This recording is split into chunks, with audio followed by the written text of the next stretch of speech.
देखो बेटा MA previous Punjabi वाले स्टूडेंट्स ਅਸੀਂ ਆਪਣਾ जो है ਸਾਹਿਤਵਾਦ ਅਤੇ ਵਿਹਾਰਕ ਆਲੋਚਨਾ ਵਾਲਾ ਪੇਪਰ ਕ੍ਰਿਟਿਸਿਜ਼ਮ ਵਾਲਾ ਪੇਪਰ ਕਰ ਰਹੇ ਹਾਂ YouTube ਤੇ ਜਿਹੜਾ ਸਾਡਾ ਪਹਿਲਾ ਯੂਨਿਟ ਹੈ ਇਸ ਪੇਪਰ ਦਾ 8th ਪੇਪਰ ਦਾ ਤੇ ਜਿਹੜਾ ਦੂਜਾ ਯੂਨਿਟ ਹੈ ਦੋਵੇਂ ਦੇ ਦੋਵੇਂ ਯੂਨਿਟ ਜਿਹੜੇ ਨੇ ਨਾ ਵਾਦ ਨਾਲ ਸੰਬੰਧਿਤ ਨੇ मतलब कि ਵੱਖ-ਵੱਖ ਤਰ੍ਹਾਂ ਦੇ ਵਾਦ ਨੇ ਇਹਨਾਂ ਦੇ ਵਿੱਚ ਉਹਨਾਂ ਬਾਰੇ ਤੁਸੀਂ जो है ਚਰਚਾ ਕਰਨੀ ਹੁੰਦੀ ਹੈ। ਇਹਦੇ ਤੋਂ ਪਹਿਲੀ ਜਿਹੜੀ ਤੁਸੀਂ ਵੀਡੀਓ ਦੇਖੀ ਉਹਦੇ ਵਿੱਚ ਸਾਹਿਤ ਵਿੱਚ ਜਿਹੜੇ ਵੱਖ-ਵੱਖ ਤਰ੍ਹਾਂ ਦੇ ਜਿਹੜੇ ਵਾਦ ਆਏ ਉਹ ਕਿਵੇਂ ਹੋਣ ਦੀ ਚਾਹੁੰਦੇ ਰਹੇ ਕਿਵੇਂ ਆਉਂਦੇ ਰਹੇ ਇਹ ਵਾਲੀ ਆਪਾਂ ਚਰਚਾ ਕੀਤੀ। ਤੇ ਅੱਜ ਜਿਹੜਾ ਵਾਦ ਅਸੀਂ ਪਹਿਲਾ ਵਾਦ ਜਿਹੜਾ ਅਸੀਂ ਕਰਨਾ ਹੈ ਵੈਸੇ ਇਹ ਵਾਲੀ ਵੀਡੀਓ ਤੁਹਾਨੂੰ ਪਿਛਲੇ ਸਾਲ ਦੇ ਉਹਦੇ 'ਚ ਵੀ ਮਿਲ ਜਾਏਗੀ ਪਰ ਫਿਰ ਵੀ ਮੈਂ ਇਹਨੂੰ ਨਵੇਂ ਬਣਾ ਰਹੀ ਹਾਂ। ਪਹਿਲਾ ਜਿਹੜਾ ਵਾਦ ਹੈ ਉਹ ਹੈ ਪ੍ਰਗਤੀਵਾਦ। ਹੁਣ ਪ੍ਰਗਤੀਵਾਦ ਕੀ ਹੈ ਦੇਖੋ ਬੇਟੋ ਇਹਦੇ ਤੇ ਆ ਜਾਂਦੇ ਆ ਆਪਣੇ ਟੌਪਿਕ ਤੇ ਪ੍ਰਗਤੀਵਾਦ 17ਵੀਂ 18ਵੀਂ ਸਦੀ ਵਿੱਚ ਯੂਰਪ ਵਿੱਚ ਆਈ ਉਦਯੋਗਿਕ ਕ੍ਰਾਂਤੀ। ਪ੍ਰਗਤੀ ਮੀਨਸ ਕੀ ਹੁੰਦਾ ਤਰੱਕੀ। ਜਦੋਂ ਮਨੁੱਖ ਨੇ ਤਰੱਕੀ ਕਰ ਲਈ ਨਾ ਉਦਯੋਗਿਕ ਕ੍ਰਾਂਤੀ ਆਈ ਯੂਰਪ ਵਿੱਚ ਆਈ। ਦੇਖੋ ਸਾਰਾ ਕੁਝ ਜੋ ਹੈ ਪਹਿਲਾਂ ਯੂਰਪ ਵਿੱਚ ਹੋਇਆ ਪੱਛਮੀ ਦੇਸ਼ਾਂ ਵਿੱਚ ਹੋਇਆ ਫਿਰ ਉਹ ਸਾਡੇ ਤੱਕ ਅਪੜਦਾ ਹੈ। ਉਦਯੋਗਿਕ ਕ੍ਰਾਂਤੀ ਕਿੱਥੇ ਆਈ ਪਹਿਲਾਂ ਯੂਰਪ ਵਿੱਚ ਆਈ। ਜਦੋਂ ਉਦਯੋਗਿਕ ਕ੍ਰਾਂਤੀ ਯੂਰਪ ਵਿੱਚ ਆਈ ਤੇ ਸਮਾਜ ਵਿੱਚ ਉਹਦੇ ਨਾਲ ਕੀ ਆਈ ਨਵੀਂ ਚੇਤਨਾ ਆਈ। ਉਦਯੋਗਿਕ ਕ੍ਰਾਂਤੀ ਯੂਰਪ ਵਿੱਚ ਆਈ ਤੇ ਉਹਦੇ ਨਾਲ ਸਮਾਜ ਵਿੱਚ ਨਵੀਂ ਚੇਤਨਾ ਆਈ। ਨਵੀਂ ਚੇਤਨਾ ਕਿਹਾ ਜਾਂਦਾ ਜਾਗ੍ਰਿਤੀ। ਤੇ ਜਾਗ੍ਰਿਤੀ ਕੀ ਹੁੰਦੀ ਹੈ ਆਪਣੇ ਹੱਕਾਂ ਪ੍ਰਤੀ ਜਾਗ੍ਰਿਤੀ। ਆਪਣੇ ਹੱਕਾਂ ਪ੍ਰਤੀ ਜਾਗ੍ਰਿਤੀ ਨੂੰ ਆਧੁਨਿਕ ਯੁੱਗ ਦੇ ਪ੍ਰਗਤੀਵਾਦੀ ਸਾਹਿਤ ਦਾ ਮੂਲ ਆਧਾਰ ਮੰਨਿਆ ਜਾਂਦਾ ਹੈ। ਉਹ ਜਿਹੜੀ ਜਾਗ੍ਰਿਤੀ ਆਈ ਨਾ ਆਪਣੇ ਹੱਕਾਂ ਦੇ ਪ੍ਰਤੀ ਉਹਨਾਂ ਲੋਕਾਂ ਵਿੱਚ ਪੱਛਮ ਦੇ ਲੋਕਾਂ ਦੇ ਵਿੱਚ ਉਹਨੂੰ ਜੋ ਹੈ ਪ੍ਰਗਤੀਵਾਦ ਦਾ ਮੂਲ ਆਧਾਰ ਮੰਨਿਆ ਜਾਂਦਾ। ਮਤਲਬ ਕਿ ਪ੍ਰਗਤੀਵਾਦ ਦੀ ਜੜ ਕਿੱਥੋਂ ਦੀ ਸ਼ੁਰੂ ਹੁੰਦੀ ਹੈ ਉਦਯੋਗਿਕ ਕ੍ਰਾਂਤੀ ਤੋਂ। ਉਸ ਵੇਲੇ ਜੋ ਹੈ ਜਿਹੜੇ ਲੋਕੀ ਫੋਰਨ ਵਿੱਚ ਪੱਛਮੀ ਦੇਸ਼ਾਂ ਵਿੱਚ ਕਾਰਖਾਨਿਆਂ ਵਿੱਚ ਕੰਮ ਕਰਦੇ ਸੀਗੇ ਉਹਨਾਂ ਨੂੰ ਡੰਗਰ ਬੱਚੇ ਸਮਝ ਕੇ 18 ਘੰਟੇ ਉਹਨਾਂ ਕੋਲੋਂ ਕੰਮ ਕਰਾਇਆ ਜਾਂਦਾ ਸੀ। ਤੇ ਉਹਨਾਂ ਲੋਕਾਂ ਵਿੱਚ ਜਦੋਂ ਜਾਗ੍ਰਿਤੀ ਆਈ ਫਿਰ ਉਹ ਆਪਣੇ ਹੱਕਾਂ ਪ੍ਰਤੀ ਜਾਗ੍ਰਿਤ ਹੋਏ ਤੇ ਉਹਨਾਂ ਨੇ ਜੋ ਹੈ ਬਗਾਵਤ ਕੀਤੀ। ਦੇਖੋ ਇਹਦੇ ਨਾਲ ਸੰਬੰਧਿਤ ਗੱਲ ਤੁਹਾਨੂੰ ਹੁਣੇ ਅੱਗੇ ਵੇਖਣ ਨੂੰ ਮਿਲੇਗੀ। ਰੂਸ ਅਤੇ ਫਰਾਂਸ ਵਿੱਚ ਪੈਦਾ ਹੋਇਆ ਇਨਕਲਾਬ।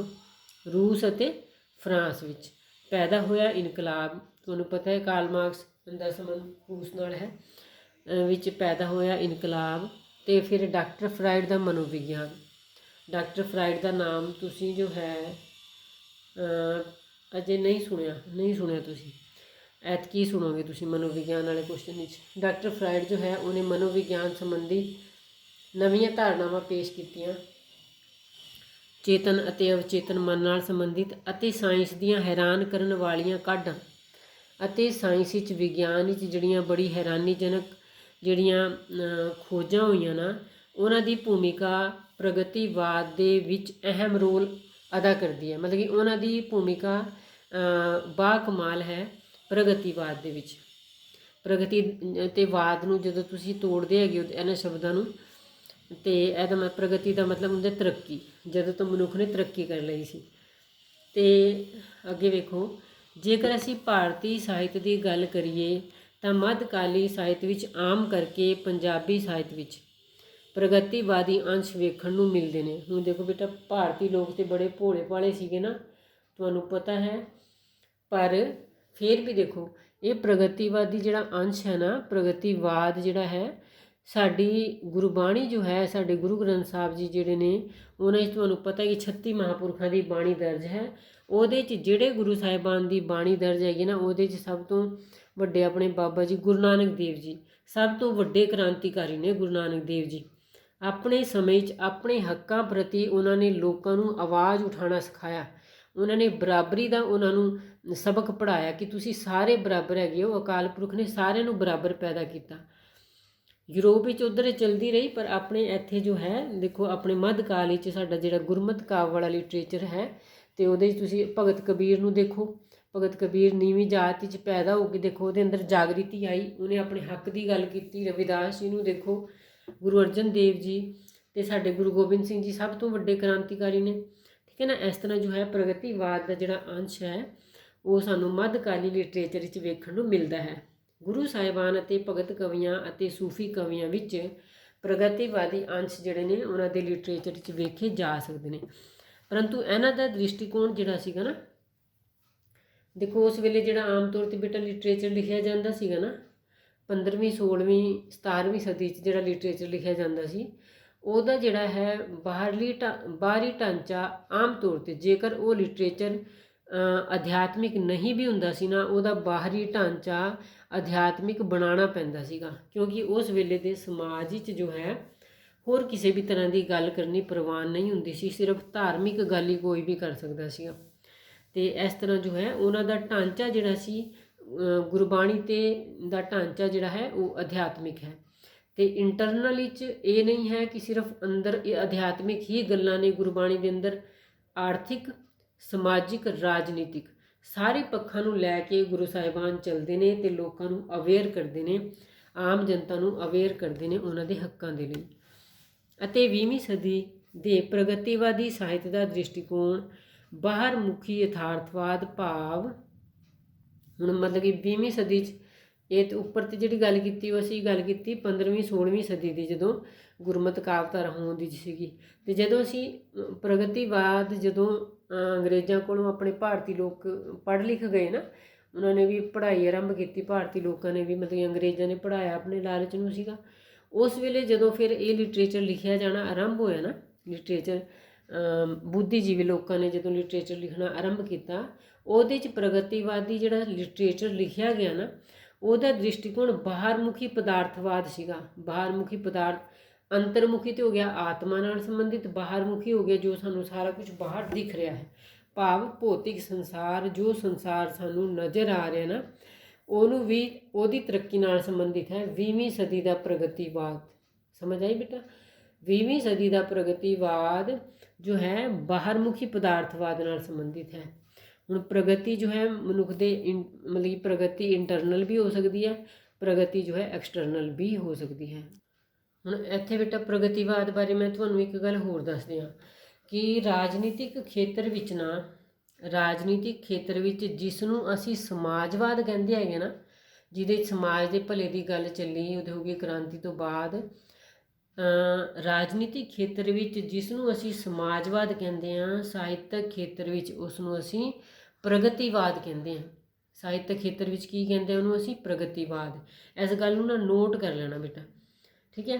ਅੱਗੇ ਦੇਖੋ, ਸਾਹਿਤ ਦੇ ਖੇਤਰ ਵਿੱਚ ਪ੍ਰਗਤੀਵਾਦ ਨੂੰ ਅਗਾਹਾਂ ਵਧੂ, ਅਗਰਗਾਮੀ ਅਤੇ ਤਰੱਕੀ ਪਸੰਦ ਆਦਿ ਨਾਵਾਂ ਨਾਲ ਜਾਣਿਆ ਜਾਂਦਾ ਹੈ। ਕਿਹੜੇ ਕਿਹੜੇ ਨਾਮ ਨੇ ਪ੍ਰਗਤੀਵਾਦ ਦੇ? ਅਗਾਹਾਂ ਵਧੂ, ਅਗਰਗਾਮੀ ਅਤੇ ਤਰੱਕੀ ਪਸੰਦ। ਡਾਕਟਰ ਪ੍ਰੇਮ ਪ੍ਰਕਾਸ਼ ਸਿੰਘ ਅੰਗਰੇਜ਼ੀ ਦੇ ਸ਼ਬਦ ਪ੍ਰੋਗਰੈਸਿਵਿਜ਼ਮ ਨੂੰ ਅਗਰਗਾਮੀ ਅਤੇ ਪ੍ਰਗਤੀਵਾਦੀ ਅਰਥਾਂ ਨਾਲ ਜੋੜਦਾ ਹੈ। ਸਾਹਿਤ ਦੇ ਖੇਤਰ ਵਿੱਚ ਪ੍ਰਗਤੀਵਾਦ ਇੱਕ ਸਾਹਿਤਵਾਦ ਹੈ ਜਿਸ ਦਾ ਪ੍ਰੇਰਣਾ ਸਰੋਤ ਜੋ ਹੈ 20ਵੀਂ ਸਦੀ ਦਾ ਨਵੀਨ ਵਿਗਿਆਨਿਕ ਬੋਧ ਹੈ। ਪ੍ਰਗਤੀਵਾਦ ਦਾ ਪ੍ਰੇਰਣਾ ਸਰੋਤ ਕੀ ਹੈਗਾ? ਮਾਡਰਨ ਸਮੇਂ ਦਾ ਜੋ ਸਾਇੰਟੀਫਿਕ ਬੋਧ, ਨੌਲੇਜ ਹੋ ਜਾਣੀ ਲੋਕਾਂ ਨੂੰ, ਉਹ ਜੋ ਪ੍ਰਗਤੀਵਾਦ ਦਾ ਆਧਾਰ ਹੈ, ਸਰੋਤ ਹੈ। ਇਹ ਬੋਧ ਭਾਵ ਜਾਣਕਾਰੀ ਅਧੀਨ ਗੋਚਰ ਸੱਚ ਨੂੰ ਹੀ ਅੰਤਿਮ ਸੱਚ ਮੰਨ ਲਿਆ ਜਾਂਦਾ ਹੈ। ਇਸ ਬੋਧ ਅਧੀਨ ਮਤਲਬ ਕਿ ਸਾਇੰਟੀਫਿਕ ਵਿਗਿਆਨਿਕ ਢੰਗ ਦੀ ਜਦੋਂ ਆਪਾਂ ਗੱਲ ਕਰੀਏ ਨਾ, ਉਹਦੇ 'ਚ ਤਰਕ ਚੱਲਦਾ ਹੈ, ਵਿਗਿਆਨ ਵਿੱਚ ਨਾ ਤਰਕ ਚੱਲਦਾ ਹੈ। ਜੋ ਚੀਜ਼ ਦਿਖ ਰਹੀ ਹੈ ਉਹਨੂੰ ਹੀ ਸੱਚ ਮੰਨਿਆ ਜਾਂਦਾ, ਜੋ ਦਿਸਦਾ ਨਹੀਂ ਉਹਨੂੰ ਵਿਗਿਆਨ ਵਿੱਚ ਸੱਚ ਨਹੀਂ ਮੰਨਿਆ ਜਾਂਦਾ। ਅਤੇ ਇਸ ਬੋਧ ਭਾਵ ਜਾਣਕਾਰੀ ਅਧੀਨ ਜਿਹੜਾ ਸਾਨੂੰ ਕੁਛ ਦਿਖ ਰਿਹਾ ਹੈ ਨਾ, ਉਹਨੂੰ ਹੀ ਸੱਚ, ਅੰਤਿਮ ਸੱਚ ਮੰਨ ਲਿਆ ਜਾਂਦਾ ਹੈ, ਜੋ ਸਾਨੂੰ ਸੰਸਾਰ ਵਿੱਚ ਦਿਖ ਰਿਹਾ। ਅਤੇ ਇਸ ਵਿਚਾਰ ਤੋਂ ਪ੍ਰਗਤੀਵਾਦ ਦਾ ਨਜ਼ਦੀਕੀ ਰਿਸ਼ਤਾ ਯਥਾਰਥਵਾਦ, ਹੁਣ ਤੁਹਾਡੇ ਕੋਲ ਇੱਕ ਵਾਦ ਆਏਗਾ ਯਥਾਰਥਵਾਦ। ਇਹਦੇ ਨਾਲ ਨਾ ਜਦੋਂ ਅਸੀਂ ਇਸ ਆਧਾਰ 'ਤੇ ਪ੍ਰਗਤੀਵਾਦ ਦੀ ਗੱਲ ਕਰੀਏ ਕਿ ਇਹ ਪਦਾਰਥਕ, ਇਹ ਸਮਾਜਵਾਦ ਨਾਲ ਸੰਬੰਧਿਤ ਹੈ, ਪਦਾਰਥਵਾਦ ਨਾਲ ਇਹਦਾ ਸੰਬੰਧ ਹੈ, ਅਤੇ ਇਹ ਜੋ ਹੈ ਇਹਦੇ 'ਚ ਰਿਐਲਿਟੀ ਪੇਸ਼ ਕੀਤੀ ਜਾਂਦੀ ਹੈ ਅਤੇ ਇਹਦਾ ਸੰਬੰਧ ਯਥਾਰਥਵਾਦ ਨਾਲ ਜੁੜ ਜਾਂਦਾ ਹੈ। ਯਥਾਰਥ ਮੀਨਸ ਕੀ ਹੁੰਦਾ ਹੈ? ਰਿਐਲਿਟੀ ਪੇਸ਼ ਕਰਨਾ, ਬਿਲਕੁਲ ਉਹਦੇ 'ਚ ਕੋਈ ਕਲਪਨਾ ਦਾ ਅੰਸ਼ ਨਹੀਂ ਪਾਉਣਾ। ਅਜਿਹਾ ਲਿਟਰੇਚਰ ਜਿਹਦੇ 'ਚ ਬਿਲਕੁਲ ਰਿਐਲਿਟੀ ਪੇਸ਼ ਕੀਤੀ ਜਾਏ। 20ਵੀਂ ਸਦੀ ਵਿੱਚ ਸਮਾਜ ਅਤੇ ਸੱਭਿਆਚਾਰ ਦੇ ਖੇਤਰ ਵਿੱਚ ਆਈ ਨਵੀਂ ਚੇਤਨਾ ਨੇ ਸਾਹਿਤ ਨੂੰ ਜਦੋਂ ਪ੍ਰਭਾਵਿਤ ਕੀਤਾ, 20ਵੀਂ ਸਦੀ, ਬਾਰ-ਬਾਰ 20ਵੀਂ ਸਦੀ ਵਰਡ ਆ ਰਿਹਾ, ਵਿੱਚ ਸਮਾਜ ਅਤੇ ਸੱਭਿਆਚਾਰ ਦੇ ਖੇਤਰ ਵਿੱਚ ਸਮਾਜ ਵਿੱਚ ਵੀ ਤਬਦੀਲੀਆਂ ਆਉਣੀਆਂ ਆਰੰਭ ਹੋਈਆਂ ਅਤੇ ਸਾਡੇ ਕਲਚਰ ਵਿੱਚ ਵੀ ਕਿ ਨਵੀਂ ਤਬਦੀਲੀ ਆਈ। ਤਾਂ ਨਵੀਂ ਚੇਤਨਾ ਕੀ ਹੁੰਦਾ, ਨਵੀਂ ਸੋਚ ਨੇ ਸਾਹਿਤ ਨੂੰ ਜਦੋਂ ਪ੍ਰਭਾਵਿਤ ਕੀਤਾ ਤਾਂ ਰਾਜਨੀਤਿਕ ਖੇਤਰ ਦਾ ਸਮਾਜਵਾਦ ਜੋ ਹੈ ਸਾਹਿਤਕ ਖੇਤਰ ਵਿੱਚ ਪ੍ਰਗਤੀਵਾਦ ਬਣ ਗਿਆ। ਤੇ ਅੱਗੇ ਹੈ ਇਸ ਪ੍ਰਗਤੀਵਾਦੀ ਸਾਹਿਤ ਦਾ ਆਧਾਰ ਆਲੋਚਕਾਂ ਦੀ ਨਜ਼ਰ ਵਿੱਚ ਦਵੰਦਾਤਮਕ ਭੌਤਿਕਵਾਦ ਹੈ। ਦਵੰਦਾਤਮਕ ਭੌਤਿਕਵਾਦ ਨੂੰ ਹੁਣ ਆਪਾਂ ਅਗਲੇ ਪੇਜ ਤੇ ਦੇਖਾਂਗੇ ਕੀ ਹੁੰਦਾ। ਪਹਿਲਾਂ ਇਹ ਦੇਖ ਲੈਂਦੇ ਹਾਂ। ਇਸ ਸਿਧਾਂਤ ਦਾ ਮੋਢੀ ਜੋ ਹੈ ਨਾ, ਕੌਣ ਹੈ ਇਸ ਸਿਧਾਂਤ ਦਾ ਮੋਢੀ? ਹੀਗਲ, ਜੋ ਰੂਸੋ ਦੇ ਇਸ ਵਿਚਾਰ ਨੂੰ ਰੱਦ ਕਰਦਾ ਹੈ ਕਿ ਮਨੁੱਖੀ ਇਤਿਹਾਸ ਤਰੱਕੀ ਦਾ ਨਹੀਂ ਸਗੋਂ ਅਧੋਗਤੀ ਦਾ ਇਤਿਹਾਸ ਹੈ। ਰੂਸੋ ਜੋ ਹੈ ਨਾ, ਰੂਸੋ ਦੇ ਕਿਹੜੇ ਵਿਚਾਰ ਨੂੰ ਰੱਦ ਕਰਦਾ ਹੈ? ਹੀਗਲ ਕਹਿੰਦਾ ਕਿ ਮਨੁੱਖ ਦਾ ਜਿਹੜਾ ਇਤਿਹਾਸ ਹੈ ਨਾ, ਉਹ ਤਰੱਕੀ ਦਾ ਨਹੀਂ ਸਗੋਂ ਅਧੋਗਤੀ ਦਾ ਇਤਿਹਾਸ ਹੈ। ਇਸ ਗੱਲ ਨੂੰ ਰੱਦ ਕਰਦਾ ਹੈ ਹੀਗਲ। ਰੂਸੋ ਦੇ ਇਸ ਵਿਚਾਰ ਨੂੰ ਰੱਦ ਕਰਦਾ ਹੈ ਕਿ ਮਨੁੱਖੀ ਇਤਿਹਾਸ ਜੋ ਹੈ, ਰੂਸੋ ਨੇ ਕਿਹਾ ਨਾ, ਰੂਸੋ ਮੰਨਦਾ ਕਿ ਮਤਲਬ ਕਿ ਜਿਹੜਾ ਹੁਣ ਤੱਕ ਜਿਹੜਾ ਸਮਾਂ ਗਿਆ ਹੈ ਉਹਦੇ 'ਚ ਬੰਦੇ ਨੇ ਕੋਈ ਤਰੱਕੀ ਨਹੀਂ ਕੀਤੀ, ਡਾਊਨ ਹੀ ਗਿਆ ਸੀਗਾ ਬੰਦਾ। ਤੇ ਹੀਗਲ ਜੋ ਹੈ ਇੱਥੇ ਨਵਾਂ ਵਿਚਾਰ ਕੀ ਪੇਸ਼ ਕਰਦਾ ਹੈ? ਹੀਗਲ ਕਹਿੰਦਾ ਕਿ ਮਨੁੱਖੀ ਜਾਤੀ ਦਾ ਇਤਿਹਾਸ ਤਰੱਕੀ ਤੇ ਪ੍ਰਗਤੀ ਦਾ ਇਤਿਹਾਸ ਹੈ। ਹੀਗਲ ਇੱਥੇ ਰੂਸੋ ਤੋਂ, ਕਿਉਂਕਿ ਹੀਗਲ ਹੀ ਜੋ ਹੈ ਉਹ ਪ੍ਰਗਤੀਵਾਦ ਦਾ ਮੁੱਖ ਵਿਦਵਾਨ ਹੈ। ਤੇ ਕੀ ਕਹਿੰਦਾ ਕਿ ਮਨੁੱਖੀ ਜਾਤੀ ਦਾ ਜਿਹੜਾ ਇਤਿਹਾਸ ਹੈ ਉਹ ਤਰੱਕੀ ਤੇ ਪ੍ਰਗਤੀ ਦਾ ਇਤਿਹਾਸ ਹੈ।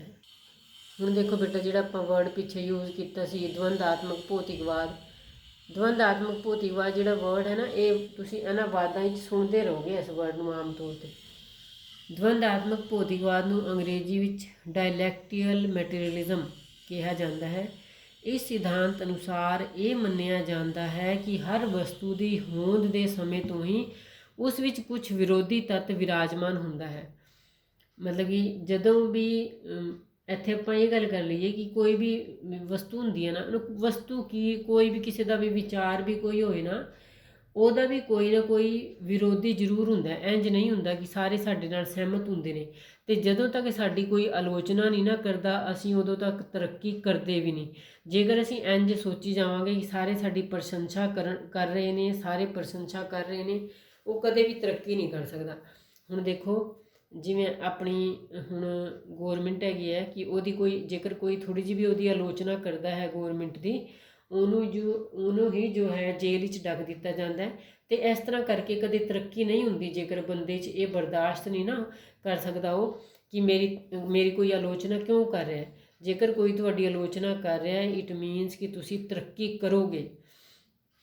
ਦਵੰਦਾਤਮਕ ਭੌਤਿਕਵਾਦ ਐਸੇ 'ਤੇ ਆਧਾਰਿਤ ਹੈ। ਇਸ ਸਿਧਾਂਤ ਅਨੁਸਾਰ ਇਹ ਮੰਨਿਆ ਜਾਂਦਾ ਹੈ ਕਿ ਹਰ ਵਸਤੂ ਦੀ ਹੋਂਦ ਦੇ ਸਮੇਂ, ਜਦੋਂ ਤੋਂ ਪੈਦਾ ਹੋਈ, ਉਹਦੇ 'ਚ ਕੁਝ ਵਿਰੋਧੀ ਤੱਤ ਵਿਰਾਜਮਾਨ ਹੁੰਦੇ ਨੇ ਤੇ ਇਹੀ ਵਿਰੋਧੀ ਤੱਤ ਹਰਕਤ ਪੈਦਾ ਕਰਕੇ ਉਸ ਦੀ ਗਤੀ ਨੂੰ ਸੰਚਾਲਕ ਰੱਖਦੇ ਨੇ। ਜੇਕਰ ਕੋਈ ਆਲੋਚਨਾ ਕਰ ਰਿਹਾ ਹੈ ਤੇ ਤੁਸੀਂ ਵੀ ਜੋ ਹੈ ਐਕਟਿਵ ਰਹੋਗੇ, ਤੁਸੀਂ ਕੁਝ ਕਰਕੇ ਦਿਖਾਉਣ ਦਾ ਆਪਣੇ ਅੰਦਰ ਦਮ ਰੱਖੋਗੇ। ਹੀਗਲ ਅਨੁਸਾਰ ਐਸੇ ਪ੍ਰਕਿਰਿਆ ਅਧੀਨ ਸੰਸਾਰ ਦਾ ਵਿਕਾਸ ਹੁੰਦਾ ਹੈ। ਹੀਗਲ ਮੰਨਦਾ ਹੈ ਕਿ ਜੇਕਰ ਸੰਸਾਰ ਦਾ ਵਿਕਾਸ ਹੋਇਆ ਨਾ, ਉਹ ਦਵੰਦਾਤਮਕ ਭੌਤਿਕਵਾਦ ਕਰਕੇ ਜੋ ਹੈ ਸੰਸਾਰ ਦਾ ਵਿਕਾਸ ਹੋਇਆ। ਅੱਗੇ ਵੇਖੋ, ਕੁਦਰਤ ਦੇ ਵਿਸ਼ਾਲ ਅਰਥਾਂ ਵਿੱਚ ਪ੍ਰਗਤੀ ਇੱਕ ਕੁਦਰਤੀ ਨੇਮ ਹੈ। ਠੀਕ ਹੈ ਨਾ, ਜਿਹੜੀ ਇਹ ਸਾਰੀ ਨੇਚਰ ਹੈਗੀ ਹੈ, ਸਾਰੀ ਚੀਜ਼ ਕੀੜੀ ਤੋਂ ਲੈ ਕੇ ਹਾਥੀ ਤੱਕ, ਪਰਬਤ ਤੱਕ, ਸਾਰੀਆਂ ਚੀਜ਼ਾਂ ਰੋਜ਼ ਤਰੱਕੀ ਕਰ ਰਹੀਆਂ ਨੇ, ਥੋੜ੍ਹੀ ਬਹੁਤ ਵੱਧ ਰਹੀਆਂ ਨੇ, ਨਵੀਆਂ ਜਿਹੜੀਆਂ ਨੇ ਉਹ ਆ ਰਹੀਆਂ ਨੇ, ਪੁਰਾਣੀਆਂ ਖਤਮ ਹੋ ਰਹੀਆਂ ਨੇ, ਜੋ ਸਮੇਂ ਦੇ ਵੇਗ ਅਤੇ ਪਰਿਸਥਿਤੀਆਂ ਦੇ ਬਦਲਣ ਨਾਲ ਆਪਣੇ ਆਪ ਨਿਰੰਤਰ ਵਹਿਣ ਵਿੱਚ ਤੁਰਿਆ ਜਾਂਦਾ ਹੈ। ਜਿਵੇਂ ਅਗਲਾ ਪਾਣੀ ਸਮੁੰਦਰੀ ਚਲਿਆ ਜਾਂਦਾ ਹੈ, ਪਿੱਛੋਂ ਦੀ ਨਵਾਂ ਪਾਣੀ ਆ ਜਾਂਦਾ ਹੈ। ਅੱਜ ਦੀ ਗਤੀ ਕੱਲ੍ਹ ਨੂੰ ਕਿਸੇ ਨਵੇਂ ਰੂਪ ਤੇ ਦ੍ਰਿਸ਼ਟੀਕੋਣ ਤੋਂ ਪ੍ਰਗਤੀ ਵਿੱਚ ਬਦਲ ਜਾਂਦੀ ਹੈ। ਅੱਜ ਜੇਕਰ ਕਿਸੇ ਚੀਜ਼ 'ਚ ਕੋਈ ਹਲਚਲ ਹੋ ਰਹੀ ਹੈ ਨਾ, ਉਹ ਕੱਲ੍ਹ ਨੂੰ ਜੋ ਹੈ ਉਹਦੀ ਪ੍ਰਗਤੀ ਬਣ ਜਾਏਗੀ। ਜਿਵੇਂ ਅੱਜ ਜੇਕਰ ਤੁਸੀਂ ਹੁਣ ਆਪਣੇ ਵਿੱਚ ਕੋਈ ਹਲਚਲ ਪੈਦਾ ਕਰਕੇ ਰੱਖ ਰਹੇ ਹੋ ਨਾ, ਕੁਝ ਪੜ੍ਹ ਰਹੇ ਹੋ ਤੇ ਕੁਝ ਯਾਦ ਕਰ ਰਹੇ ਹੋ, ਤੇ ਇਹ ਜਿਹੜੀ ਹੈ ਕੱਲ੍ਹ ਨੂੰ ਤੁਹਾਡੀ ਪ੍ਰਗਤੀ ਬਣ ਜਾਏਗੀ।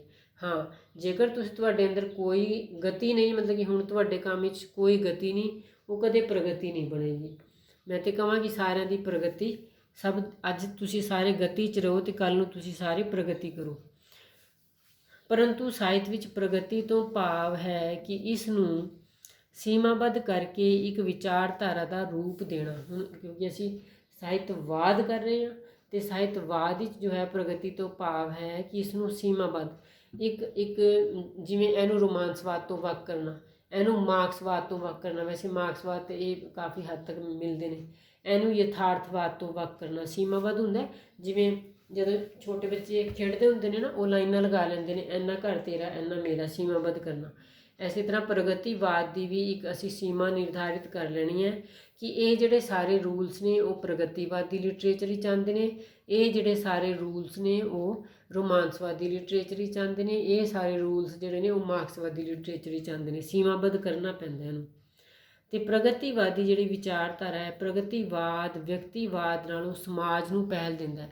ਇੱਕ ਬੰਦੇ ਦੀ ਗੱਲ ਕਰਨ ਦੀ ਬਜਾਏ ਨਾ ਪ੍ਰਗਤੀਵਾਦ ਪੂਰੇ ਸਮਾਜ ਦੀ ਗੱਲ ਕਰਦਾ ਹੈ, ਪੂਰੇ ਸਮਾਜ ਨੂੰ ਪਹਿਲ ਦਿੰਦਾ ਹੈ, ਕਿਉਂਕਿ ਇਹ ਲੋਕ ਹਿਤੈਸ਼ੀ ਹੁੰਦਾ, ਲੋਕਾਂ ਦਾ ਭਲਾ ਕਰਨ ਵਾਲਾ ਹੁੰਦਾ। ਤੇ ਇਹਦੇ 'ਚ ਜੋ ਪ੍ਰਗਤੀਵਾਦੀ ਰਾਈਟਰ ਹੁੰਦੇ ਨੇ ਨਾ, ਉਹ ਇਸ ਲਈ ਨਹੀਂ ਲਿਖਦੇ ਕਲਾ ਲਈ, ਮਤਲਬ ਕਿ ਬਸ ਉਹਨਾਂ ਨੂੰ ਪੋਇਟਰੀ ਆਉਂਦੀ ਹੈ ਬਈ ਉਹਨਾਂ ਨੇ ਪੋਇਟਰੀ ਲਿਖਣੀ ਹੈ, ਨਹੀਂ। ਉਹ ਤਾਂ ਲਿਖਦੇ ਨੇ ਕਿਉਂਕਿ ਕਲਾ ਸਮਾਜ ਲਈ ਦਾ ਨਾਅਰਾ ਇਹ ਲਗਾਉਂਦੇ ਨੇ ਕਿ ਜੇਕਰ ਅਸੀਂ ਕੋਈ ਨਾਵਲ ਲਿਖਿਆ, ਜੇਕਰ ਅਸੀਂ ਕੋਈ ਨਾਟਕ ਲਿਖਿਆ, ਪੋਇਟਰੀ ਲਿਖੀ, ਉਹਦੇ 'ਚ ਅਸੀਂ ਕੁਝ ਅਜਿਹਾ ਪੇਸ਼ ਕਰਾਂਗੇ ਜਿਹਦੇ ਨਾਲ ਸਮਾਜ ਦਾ ਕੁਝ ਭਲਾ ਹੋ ਸਕੇ। ਅਜਿਹਾ ਸੋਚ ਕੇ ਜੋ ਹੈ ਪ੍ਰਗਤੀਵਾਦੀ ਰਾਈਟਰ ਲਿਖਦੇ ਨੇ। ਦੇਖੋ ਬੇਟਾ, ਆਪਣੇ ਪੰਜਾਬੀ ਦੇ ਜਿਹੜੇ ਪ੍ਰਗਤੀਵਾਦੀ ਰਾਈਟਰ ਨੇ ਉਹਨਾਂ ਦੇ ਨਾਮ ਦੇਖ ਲਈਏ। ਪ੍ਰੋਫੈਸਰ ਮੋਹਨ ਸਿੰਘ, ਠੀਕ ਹੈ, ਤੇ ਪ੍ਰੋਫੈਸਰ ਮੋਹਨ ਸਿੰਘ, ਸੰਤੋਖ ਸਿੰਘ ਧੀਰ, ਸੇਖੋਂ, ਜਸਵੰਤ ਸਿੰਘ ਕੰਵਲ, ਸੁਜਾਨ ਸਿੰਘ ਆਦਿ ਕਹਾਣੀਕਾਰ ਨੇ। ਇਹ ਸਾਰੇ ਪੋਇਟਰੀ ਵੀ ਲਿਖਦੇ ਨੇ ਵੈਸੇ। ਅਤੇ ਗਲਪਕਾਰ ਪ੍ਰਗਤੀਵਾਦੀ ਸਾਹਿਤ ਵਾਲੀਆਂ ਲਿਖਤਾਂ ਰਾਹੀਂ ਆਪਣੀ ਸਾਹਿਤਕ ਰਚਨਾਵਾਂ ਨੂੰ ਅਗਾਹਾਂ ਤੋਰਦੇ ਨੇ। ਮਤਲਬ ਕਿ ਇਹ ਸਾਡੇ ਅਜਿਹੇ ਨਾਮਵਰ ਰਾਈਟਰਸ ਨੇ ਪੰਜਾਬੀ ਦੇ ਜਿਨ੍ਹਾਂ ਨੂੰ ਮੁੱਖ ਤੌਰ 'ਤੇ ਪ੍ਰਗਤੀਵਾਦੀ ਰਾਈਟਰਾਂ ਦੀ ਕੈਟਾਗਰੀ 'ਚ ਸ਼ਾਮਿਲ ਕੀਤਾ ਜਾ ਸਕਦਾ ਹੈ। ਓਕੇ ਬੇਟਾ, ਹੁਣ ਤੁਹਾਨੂੰ ਸਮਝ ਆ ਗਿਆ ਹੋਵੇਗਾ ਤੇ ਮੈਨੂੰ ਉਮੀਦ ਹੈ ਕਿ ਹੋਰ ਵੀ ਜ਼ਰੂਰ ਤੁਹਾਡੇ ਕੋਲ ਕੋਈ ਨੋਟਸ ਹੋਣਗੇ ਤੇ ਇਹਨਾਂ ਨੂੰ ਤੁਸੀਂ ਲਿਖ ਵੀ ਲਿਆ ਹੋਵੇਗਾ। ਤੇ ਓਕੇ ਬੇਟਾ, ਥੈਂਕ ਯੂ। ਕੱਲ੍ਹ ਨੂੰ ਅਗਲਾ ਬਾਤ ਕਰਾਂਗੇ। Okay, bye.